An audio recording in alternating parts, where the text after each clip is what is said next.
Queen stood on the crystal balcony of her palace, watching the morning sun rise over the capital city of Prime. The light danced across the floating spires and energy bridges that connected the massive towers. For 300 years, her people had lived in peace. Their empire stretched across 14 star systems, home to over 200 billion souls. But today, something was wrong. "Your Majesty," called General as he rushed onto the balcony. His blue skin was pale with fear, and his 6 eyes showed terror. "The scouts have returned from the outer rim. You must see this immediately." Turned from the beautiful view. She had ruled for 60 years, through wars and peace, through good times and bad. She had never seen her general look so afraid. They walked quickly to the war room deep inside the palace. The walls were covered with star maps showing all 14 systems of the Empire. Red dots blinked on the outer edges, marking dead worlds. "Show me," said. General activated the main display. The room filled with a 3-dimensional map of space. On the far edge, something dark was moving. It looked like a cloud of black smoke, but knew better. This was no natural phenomenon. "The swarm has awakened," General said quietly. The words hit like a punch to the stomach. Every child in the Empire knew the old stories. There were ancient monsters that ate entire worlds. They had been sleeping for over 1,000 years. Most people thought they were just myths. "How many worlds?" asked. 7 systems are already gone, completely consumed. Our scouts barely escaped to bring us this information." The display showed the path of destruction. World after world had gone dark. Billions of her people were already dead. "What do our weapons do against them?" she asked. General's face grew darker. "Our energy shields cannot stop them. They eat the energy and grow stronger. Our plasma weapons hit them, but they adapt within minutes. After the first few shots, the weapons become useless." "Our battle fleets?" "We sent the 7th Fleet to stop them at station. 300 ships, the best we had." The general paused. "They lasted 18 minutes. They absorbed the ships and their crews. They learned from our technology and became even stronger." Felt cold despite the warm air in the room. Her empire had the most advanced technology in the galaxy. Their ships could travel faster than light. Their weapons could destroy moons. Their shields could stop any known attack, but none of it mattered against the— "How long do we have?" she asked. "At their current speed, they will reach our in 72 hours. 72 hours. 3 days until her entire civilization would be wiped out. Begin immediate evacuations of all outer worlds," ordered. "Bring everyone to the core systems." "Already begun, Your Majesty, but the evacuation ships are slow. Many people will not make it in time." Walked to the window and looked out at her city. Millions of people went about their daily lives, not knowing that death was racing toward them across the stars. "Have we contacted the other empires?" she asked. "Yes, Your Majesty. They said they are sorry for our loss but cannot help. The collective offered to remember us after we are gone. The Galactic Council is meeting, but they seem to think we are already dead." The room fell silent. Had always been proud of her people's independence. They had built their empire without help from anyone. They had never needed to ask for aid. But now, facing complete extinction, pride meant nothing. "Open a channel to all known civilizations," she said quietly. "Your Majesty." "You heard me. Send a message to every species in the galaxy. Tell them we are asking for help." General looked shocked. "But Your Majesty, we have never begged anyone for anything." "Would you rather die proud or live humble?" asked. The general bowed his head. "I will prepare the message immediately." An hour later, sat in front of a recording device. She had changed from her royal robes into simple clothes. This was not a time for ceremony. "My name is Queen of the Empire," she began. "For 3 centuries, my people have lived in peace. We have built wonders among the stars. We have created art and music and knowledge that we hoped would last forever. She paused, gathering her strength. Today, the swarm has awakened. They have already consumed 7 of our systems. In 3 days, they will reach our and finish destroying everything we have built. Her voice began to shake slightly. We have tried to fight them with our greatest weapons. We have failed. Our technology means nothing to them. Our armies cannot stop them. Our people are dying by the billions. She looked directly into the recording device. I am asking for help.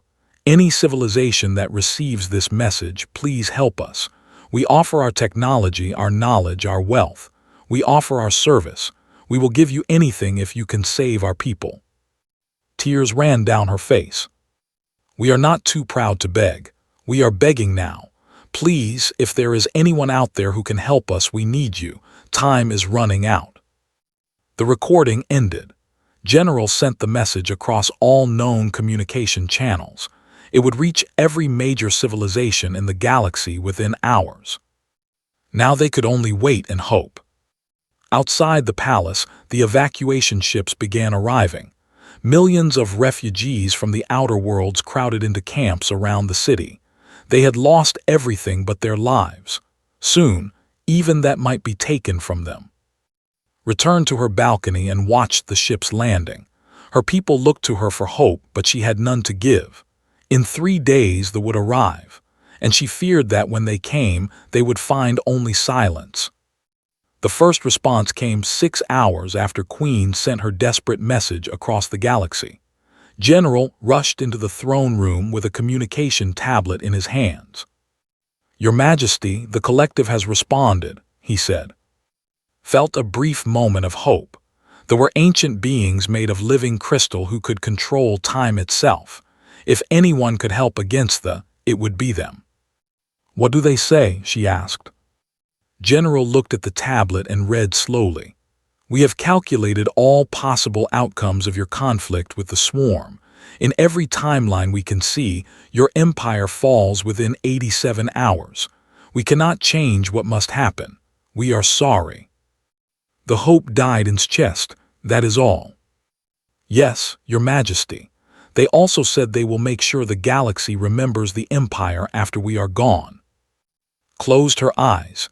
Being remembered would not save her people. More responses came throughout the day. The gaseous collective sent their regrets, but explained that their energy-based bodies would be immediately absorbed by if they tried to help. The Silicon Empire said they were too far away to reach space in time. The machine intelligence offered to preserve cultural data in their memory banks, but could not spare any military forces. Each rejection felt like another nail in their coffin. By evening, refugee ships continued pouring in from the outer systems. The space around Prime was crowded with vessels carrying the survivors from destroyed worlds. Walked through the refugee camps that had sprung up around the capital city. She saw families huddled together, their few remaining possessions clutched in their arms. Children cried for homes they would never see again. Old people stared at the sky, waiting for death to fall from the stars. Your Majesty, called a young mother holding a baby. Is help coming? Will someone save us? Stopped and looked at the woman. The mother's eyes held desperate hope, the same hope that had felt when she sent out the call for help. Now that hope felt like a cruel joke. I do not know, said honestly, but I promise you we will not stop trying. The woman nodded and held her baby closer, walked away, feeling like a fraud. What could she try that she had not already tried? Back in the war room, General showed her the latest reports from their scouts. The swarm had consumed 2 more systems. They moved like a dark tide across space, leaving nothing behind but empty worlds stripped of all life. They are moving faster now, the general said. They seem to be getting stronger with each world they consume. How much time do we have left? Asked. 54 hours until they reach our system, maybe less. Studied the star map. Red dots marked the dead worlds. Soon, Prime would be another red dot on someone else's map. The next morning brought more responses to her plea for help. The Aquatic Union sent sympathy, but said their water-based technology would not work in space combat. The hive minds of the Outer Rim were already fleeing to distant galaxies to escape the threat. The most crushing response came from the Galactic Council itself. After careful consideration, General read from their message, "We have concluded that the Empire cannot be saved. We advise all species to begin preparation for containment protocols to prevent them from spreading beyond space after they complete their feeding." Sat down heavily in her throne, the council had already written them off. They were planning to contain the after her people were dead, like cleaning up after a natural disaster. "Shall I send another message, Your Majesty?" General asked. "What is the point?" said bitterly. "No one is coming to help us." But even as she said the words, she knew she could not give up. Her people were counting on her. She had to try everything. That evening she recorded another message. This time, she did not sit in her throne room wearing royal clothes. She stood in the refugee camps, surrounded by her people. "My name is Queen," she began. "2 days ago I sent a message asking for help. Most of you have already responded with regrets and sympathy.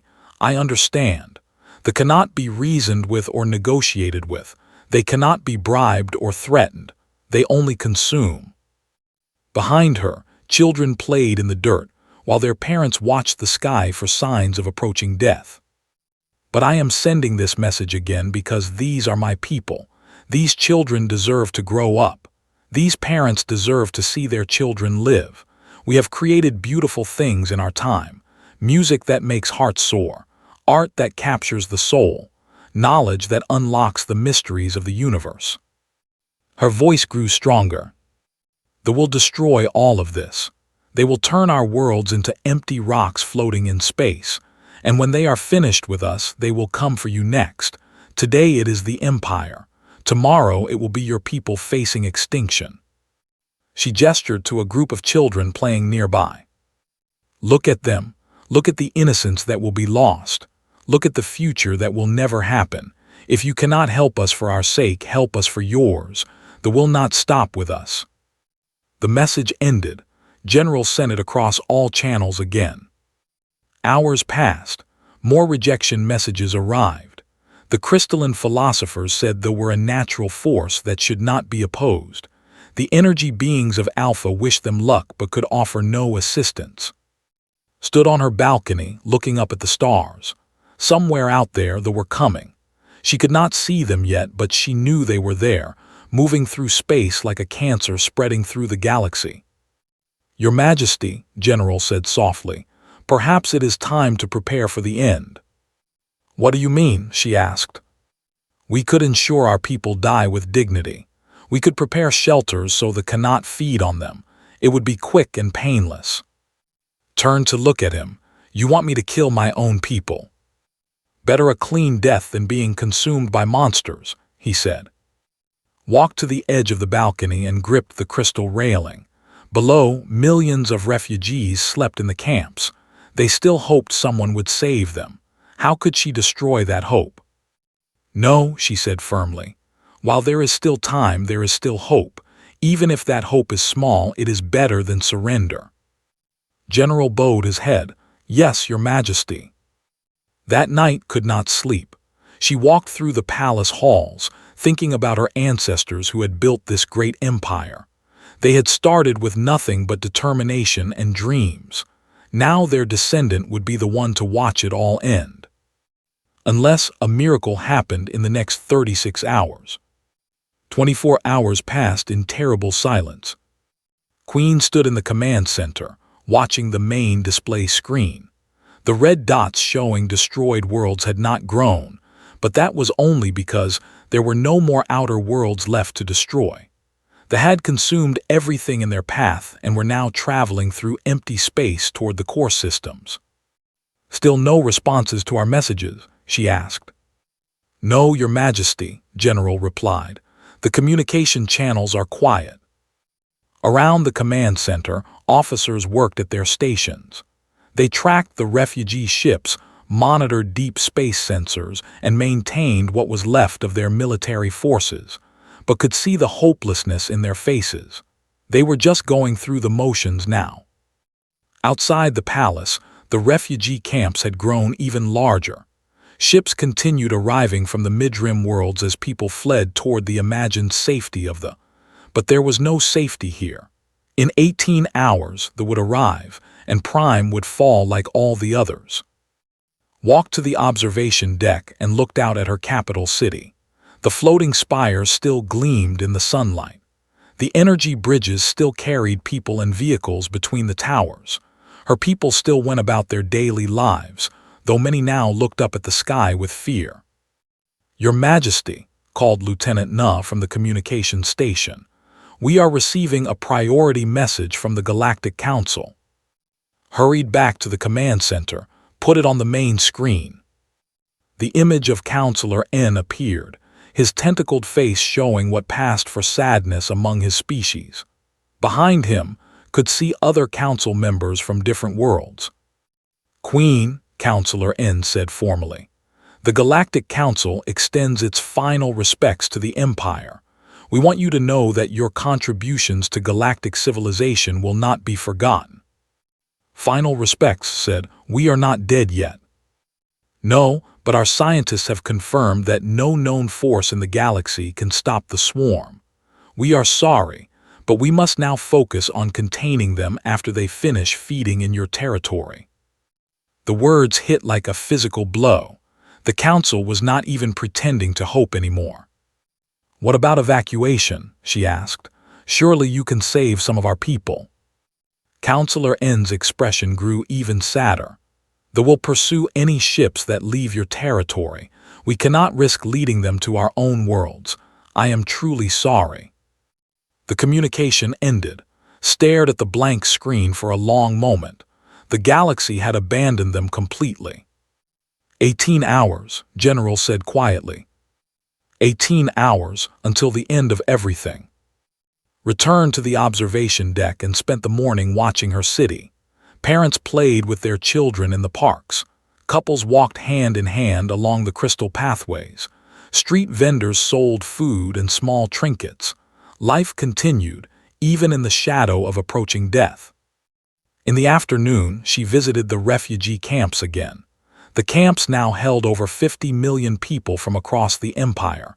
They lived in temporary shelters made from whatever materials could be found. But even here, life went on. Children attended makeshift schools. Adults organized food distribution. Musicians played songs to comfort the frightened. "Your Majesty," called an elderly man as she passed, "my granddaughter wants to know if the monsters are really coming." Looked down at a small girl who could not be more than 6 years old. The child looked up at her with trusting eyes. "Yes," said gently, "they are coming." "Will you stop them?" the little girl asked. Knelt down to the child's level. "I will try. I promise I will try." The girl nodded seriously and ran back to her grandfather. Stood up, feeling the weight of that promise. How could she try when there was nothing left to try? As the sun began to set, General found her on the observation deck. "Your Majesty, our long-range sensors have detected the swarm.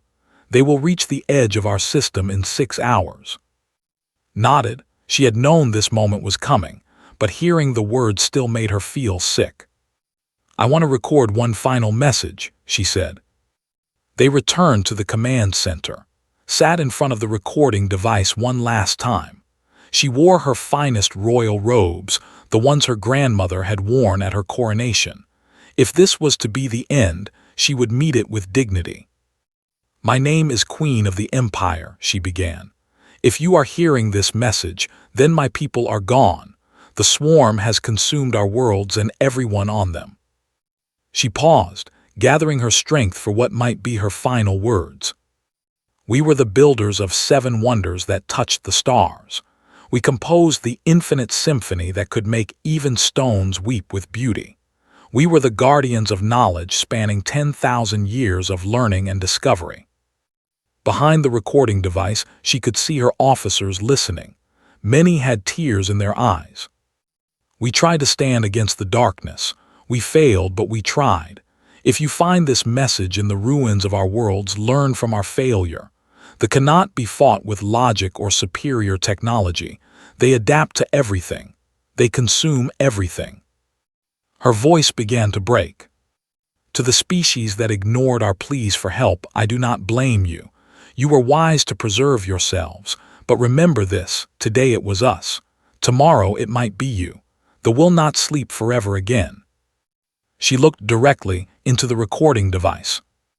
To my people, if any of you somehow survive what is coming, know that I am proud of what we built together. Our empire may fall, but the love we shared, the beauty we created, the knowledge we preserved, these things have value beyond the physical worlds that contain them. The recording ended. General began transmitting it across all channels. Your Majesty, Lieutenant Na called out suddenly, I am detecting something strange on the quantum communication array. What kind of strange? Asked. An incoming signal, but it is using a very primitive encryption method, almost like it is trying to break through using older technology. Walked over to the communication station. Can you decode it? Working on it now, Lieutenant Na said. Her fingers moved quickly over the control panel. The signal is weak, but I think I have it. The speakers crackled with static. Then, through the noise, came a voice speaking in broken with a strange accent. Hold, help coming. The command center fell silent. Everyone stared at the speakers. Where did that come from? Demanded. Lieutenant Na checked her instruments. The signal originated from the Sol system, Your Majesty. Sol system, General frowned. That is where the humans live, but they are a primitive species. They have barely achieved faster-than-light travel. Can you confirm the signal? Asked. Yes, Your Majesty. The transmission definitely came from human space, and there is more. Lieutenant Na's voice grew excited. I am detecting hyperspace disturbances heading in our direction. Ships are coming. Felt something she had thought was lost forever, hope. How many ships? She asked. The sensors show 27 vessels. They should arrive in approximately 4 hours. General looked confused. 27 ships, that is barely a scouting force. What can they hope to accomplish against the swarm? Did not know, but for the first time in days, someone was coming to help. Someone had heard their call and decided to answer. Prepare to receive our guests, she ordered, and pray that humans are more than they appear to be. The human fleet arrived exactly when Lieutenant Na had predicted. Queen stood in the command center, watching the main display as 27 human ships dropped out of hyperspace at the edge of the system. Compared to the elegant curves and glowing energy fields of vessels, the human ships looked crude and rough. They were made of gray metal plates welded together, with weapon ports that looked like they had been cut by hand. Those are our rescuers, General asked quietly. The human ships were tiny compared to warships. The largest was no bigger than a patrol boat. Their hulls showed scorch marks and patches where repairs had been made. They looked like they had been through many battles. Your Majesty, Lieutenant Na called out, the humans are requesting communication. Put them on screen, ordered. The main display changed to show the bridge of the human flagship. A middle-aged man in a blue uniform sat in a simple chair surrounded by control panels covered in blinking lights and switches. His hair was gray and his face was weathered, but his eyes were sharp and alert. Your Majesty, the man said with a slight bow of his head, I am Admiral of the Terran Defense Force. We received your distress call. Admiral replied, I am grateful that you came, but I must warn you. The swarm will arrive in 2 hours. They have destroyed our entire outer defense network. Hundreds of our most advanced ships could not stop them. Admiral smiled, and there was something fierce in that smile. Your Majesty, humans have been fighting each other for thousands of years. We have learned a few things about dealing with enemies who think they are superior. Before could respond, alarms began blaring throughout the command center. Contact, shouted the sensor operator. The swarm is entering our system. On the display, dark shapes appeared at the system's edge. The bioships looked like massive insects made of black metal and living tissue. They moved with purpose, heading straight for Prime. There were hundreds of them, each one larger than the biggest human ship. Admiral said urgently, "You need to retreat now. Those things will destroy your ships in minutes." "With respect, Your Majesty," Admiral replied, "we did not come all this way to run. All ships, this is Admiral, engage the enemy. Execute Plan Chaos." "Plan Chaos," General muttered. "What kind of battle plan is called Chaos?" The human ships began moving, but not in any formation recognized. Instead of staying together in neat battle lines like proper military vessels, they spread out randomly across space. Some accelerated toward the, others seemed to retreat, and a few began moving in circles. The bioships responded quickly. They had learned from their battles with forces and adapted their tactics. They formed efficient hunting groups and moved to surround the scattered human ships. "They are falling into the same trap our fleets did," General said sadly. "They will adapt to their weapons and destroy them." But as the first group closed in on a human destroyer, something unexpected happened. The human ship suddenly launched a spread of primitive nuclear missiles. The expecting energy weapons like the used were caught off guard. Several bioships were destroyed in nuclear fireballs. The quickly adapted, developing defenses against nuclear weapons. But then the humans switched tactics again. This time, they used particle beam weapons that cut through the adapted defenses like they were made of paper. "How are they doing that?" Lieutenant Na asked in amazement. Admiral's voice came over the communication channel. "The thing about humans, Your Majesty, is that we never fight the same way twice. They keep trying to adapt to our weapons, but we keep changing what weapons we use." On the display, watched the strangest space battle she had ever seen. A human cruiser fired rail guns at one group while launching chemical explosive rockets at another group.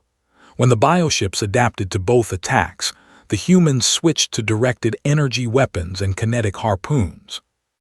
But the most shocking moment came when a human frigate deliberately rammed a bioship. The collision destroyed both vessels, but the human captain had broadcast a message just before impact. "For everyone who cannot fight back." "They are sacrificing themselves," General said in disbelief. "No," Admiral corrected over the radio. "We are making a point. Every ship we destroy is one less that can threaten civilians." The human tactics made no sense to military doctrine. They used weapons that should not work together. They broke formation whenever they felt like it. Individual captains made decisions without waiting for orders from Admiral. And somehow it was working. The bioships, designed to adapt to logical military strategies, seemed confused by the chaotic human approach. Every time they developed a counter to one human tactic, the humans would switch to something completely different. "Your Majesty," Admiral said during a brief pause in the fighting, "we could use some help. Do you have any ships that can fight?" "We have 12 defense platforms around Prime," said, "but they use standard energy weapons. They have already adapted to them." "Perfect," Admiral said with that fierce smile again.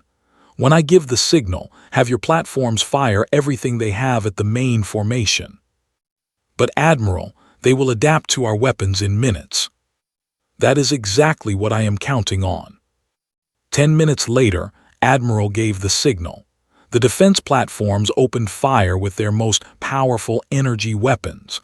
Bright beams of destruction lanced out toward the formation. As expected, the bioships quickly adapted their defenses. "Now watch this," Admiral said. As soon as the finished adapting to the energy weapons, the human ships attacked from a different direction using primitive chemical explosives and metal projectiles. The bioships, having just modified their defenses against energy weapons, were vulnerable to the crude human munitions. "Brilliant," General whispered. But the real surprise came when Admiral ordered his ships to broadcast something across all radio frequencies. At first, it sounded like noise, harsh, pounding music with screaming vocals and crashing instruments. "What is that?" asked. "Human military music," Admiral explained. "We call it death metal. The frequencies disrupt coordination signals." Indeed, the bioships began moving more slowly, their perfect formations breaking apart as the music interfered with their hive mind communications.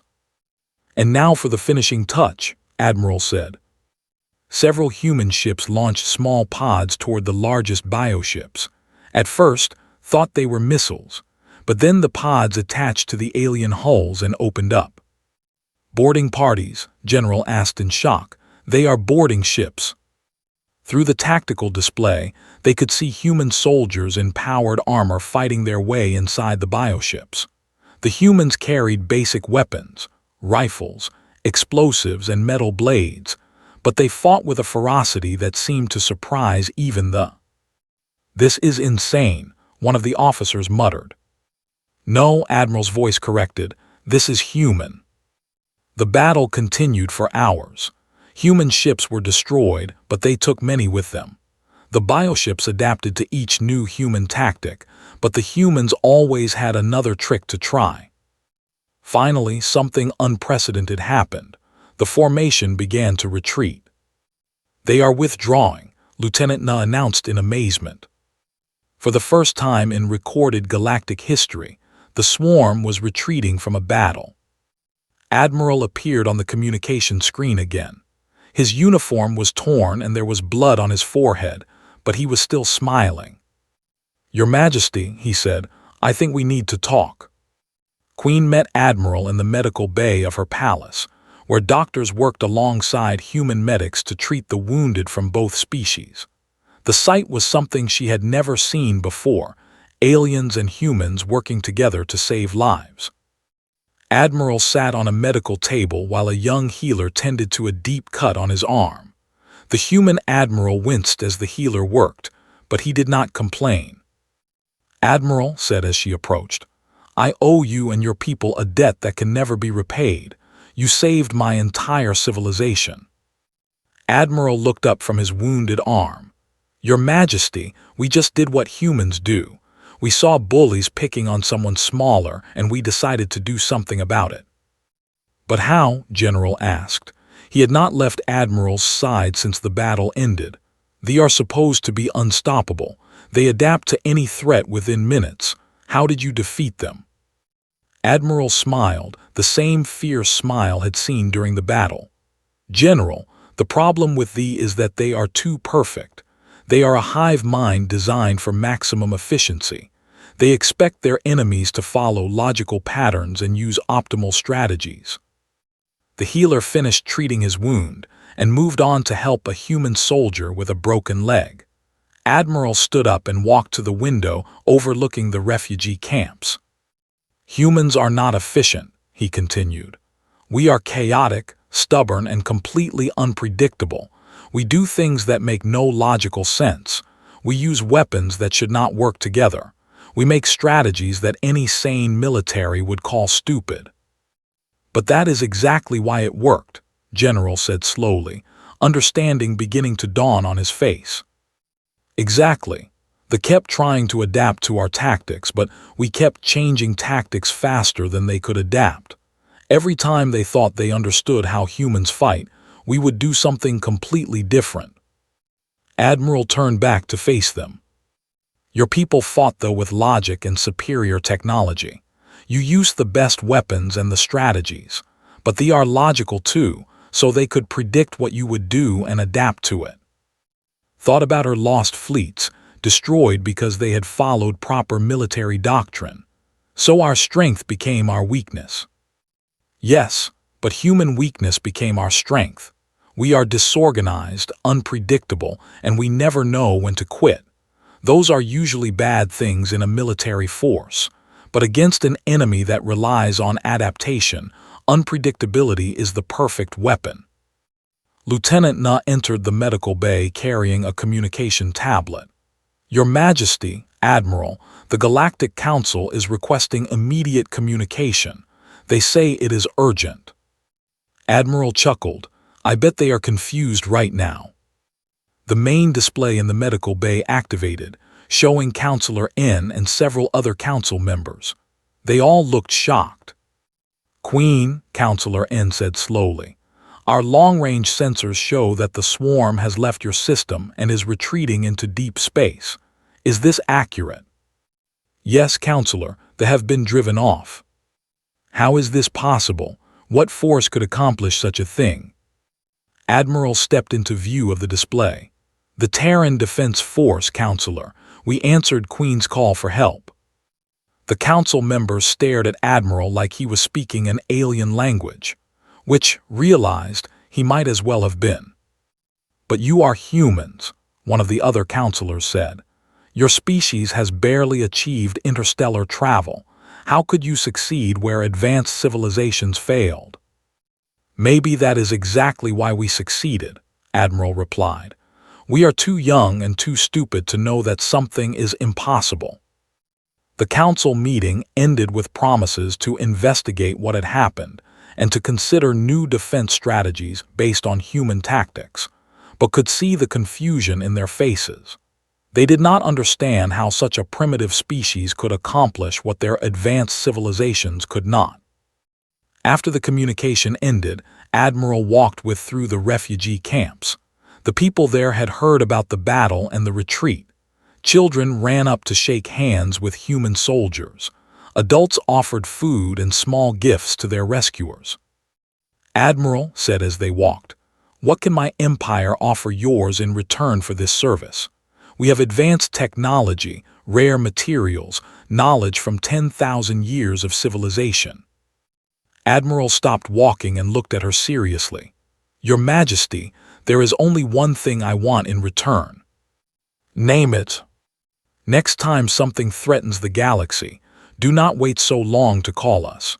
Humans do not like bullies, and we especially do not like bullies who pick on people who cannot fight back." That evening, Queen stood on her crystal balcony, looking up at the stars. They were gone, retreating into the deep darkness between galaxies. Her people were safe. Her empire would survive. But more than that, something new had been born from this crisis. The first alliance between humans and an advanced galactic civilization. General joined her on the balcony, carrying 2 cups of warm tea. "I have been thinking about what Admiral said," the general said as he handed her a cup, "about humans being chaotic and unpredictable." "What about it?" "All this time, we have seen those qualities as weaknesses. We pride ourselves on logic, efficiency, and optimization. But perhaps we have been missing something important." Sipped her tea and thought about the battle she had witnessed. The humans had broken every rule of proper warfare and won against an impossible enemy. "Perhaps," she said, "what are you thinking?" "I think we should learn from them. Not just their tactics, but their way of thinking. Maybe there is wisdom in being unpredictable. Maybe there is strength in doing things that make no logical sense." The next morning signed the first formal treaty between the Empire and the Terran Federation. Admiral signed for the humans, his signature bold and messy compared to the elegant script. "This is the beginning of something important," Admiral said as they exchanged copies of the treaty. "What do you mean?" asked. "The galaxy has been peaceful for too long. Everyone follows the same rules, uses the same strategies, thinks in the same logical ways. But peace makes people soft, and logic makes them predictable." Admiral looked out the window at the human ships preparing to return to Earth. "Humans are warriors, Your Majesty. We have been fighting each other since we learned to pick up sticks. That makes us dangerous, but it also makes us survivors. And sometimes, the galaxy needs survivors more than it needs philosophers." As the human fleet departed, realized that everything had changed. There would return someday, creatures like that always did. But when they came back, they would find a galaxy that had learned to fight like humans. Chaotic, unpredictable, and absolutely refusing to give up. The galaxy would never be the same. And perhaps, thought as she watched the human ships disappear into hyperspace, that was exactly what the galaxy needed. In the refugee camps, children played new games inspired by the human soldiers they had met.